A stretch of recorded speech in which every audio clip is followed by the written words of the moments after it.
அதாவது பாத்தீங்கன்னா ஆரோக்கியமான தாம்பத்தியம் வந்து ஆரோக்கியமான சந்ததிகளை உருவாக்கும், ஆரோக்கியமான சமுதாயத்தை உருவாக்கும்.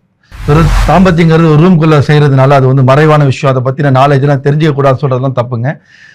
யாரா இருந்தாலும் சரி அதற்கான தகுதியான அறிவுகள், அந்த நாலேஜ் அறிஞ்சு கொள்றது ரொம்ப அவசியம்.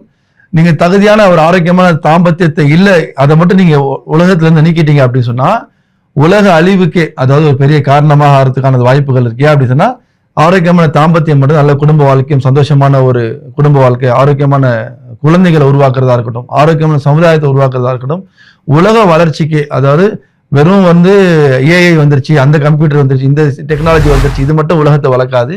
நிச்சயமாக ஆரோக்கியமான தாம்பத்தியத்துக்கு அது பெரிய பங்கு, கிட்டத்தட்ட 90% பங்கு இருக்குன்னு சொல்லலாம். அவ்வளவு பெரிய நல்ல விஷயம் இந்த ஆரோக்கியமான தாம்பத்தியம். அதனால அதை விட்டு நம்ம வந்து ஒரு ஓரமா போய் அதை தவிர்த்துட்டு நம்மளால வாழ்ந்துட முடியும்னா அது நிச்சயமா நடக்காது. அதனால அந்த ஆரோக்கியமான தாம்பத்தியத்தோட தான் நம்மளோட எல்லா உலக வாழ்க்கையும்